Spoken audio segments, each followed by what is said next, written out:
In the heart of Oruama, where the moon bleeds gold on the river's back, there lived a man whose hunger was not for food, but for the taste of forbidden shadows. His name was Obinna, son of the soil, beloved of his mother, and yet chosen by something far older than love. They said Oruama slept with one eye open, that the spirits walked not above, but among men. And Obinna, he walked closer to them than any mortal should. He was not a bad man. No. He was like many of us, strong in body, but weak in secret. He worked by day, he prayed at dusk, but when the night wind began to sing, his heart answered another call. The call of pleasure. The song of solitude. The whisper that says, no one will know. Each night, his hand became his comfort. Each sigh, an offering to the unseen. And each offering fed something waiting in the dark. He did not know her name. Not yet. But she knew his. It began like a dream.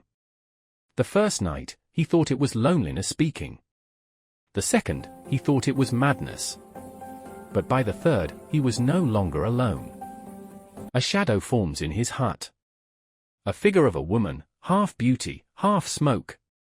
You called me, didn't you? She had eyes like rain on fire, a smile that burned with sweetness. And though his spirit screamed run, his flesh whispered stay. For 40 nights, Obinna lay with what was not flesh. And every dawn, he woke emptier than before. His laughter turned hollow. His mother's soup turned bitter. And the river refused to reflect his face. Old woman, a village prophetess, approaches Obinna. My son, your shadow has grown longer than your body. Whose bed have you shared? He turns away, ashamed. Leave me, Mama Nwosu. I have done nothing. Even the devil says he has done nothing. Until fire answers his name. The drums intensify, nights become longer. The voice returns, harsher now. Voice, whispering, angry. Why do you hide from me, Obinna? You promise me your seed, your soul, your worship. He gasps awake, drenched in sweat. His room is cold. A snake crawls under his mat.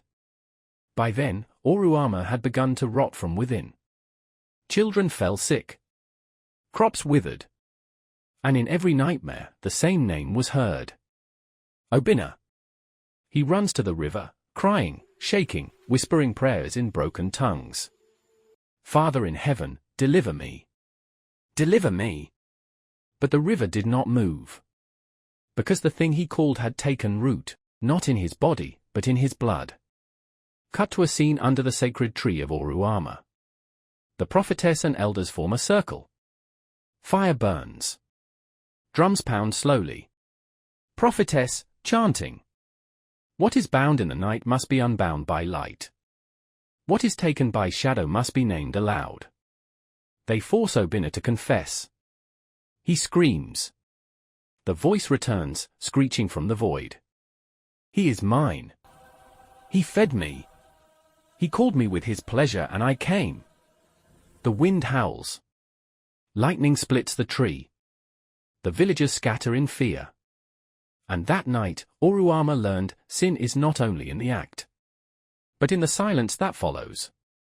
For when a man feeds the darkness long enough, the darkness learns to feed itself. Obinna collapses. His eyes go white. He speaks softly, his voice no longer his own. Obinna, possessed. Forgive me, but forgiveness is not a word. It is a fire. And that fire must burn what chained you. They pray. The night roars. The thing leaves him screaming, the river rises. The village trembles. Then, silence. By dawn, he was free. But never whole.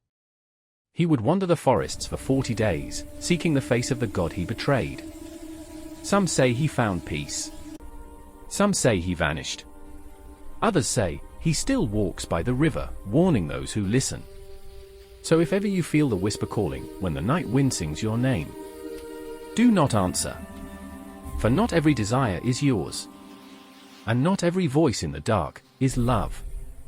At dawn, Oruama buried its fear. But fear, like smoke, does not die, it lingers. It clings to roofs, to hearts, to names whispered too long in the dark. And Obinna, the man who dined with shadows, became a ghost among the living.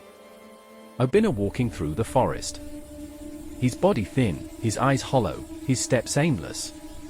They said he wandered beyond the farmlands, beyond the hills where even birds forget to sing. He spoke to trees. He prayed to stones.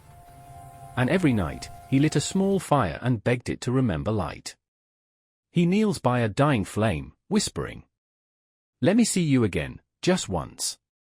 A voice, not the same as before, answers, calm and ancient, "To see me, you must become empty of what you were full of. Only hunger can feed the soul." And so the river spirit took pity on him, or perhaps curiosity.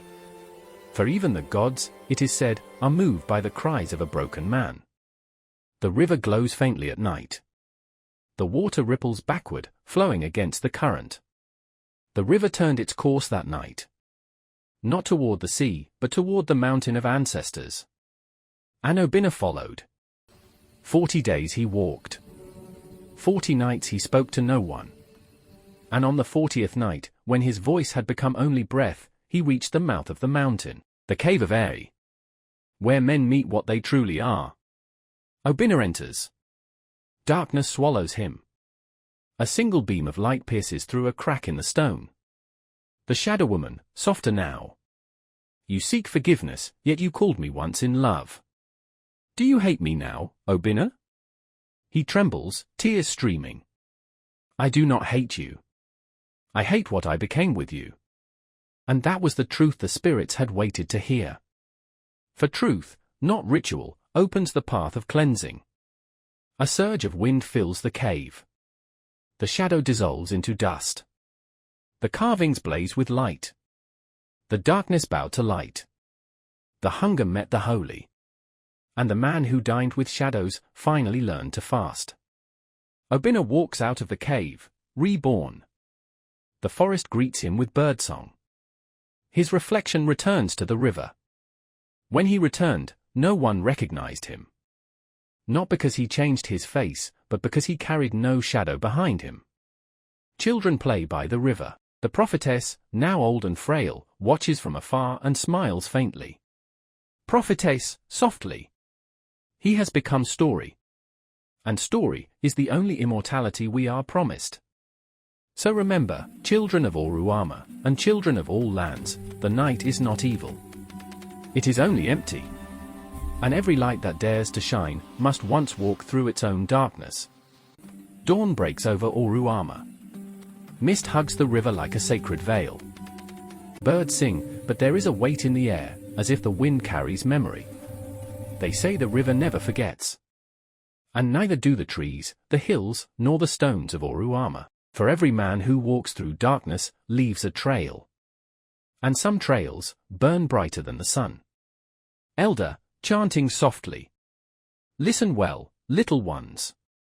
There was a man who dined with shadows. He sought pleasure where it was forbidden, and the world trembled because of him. Obinna became more than a man. He became a story whispered in the wind, a warning carved into the earth.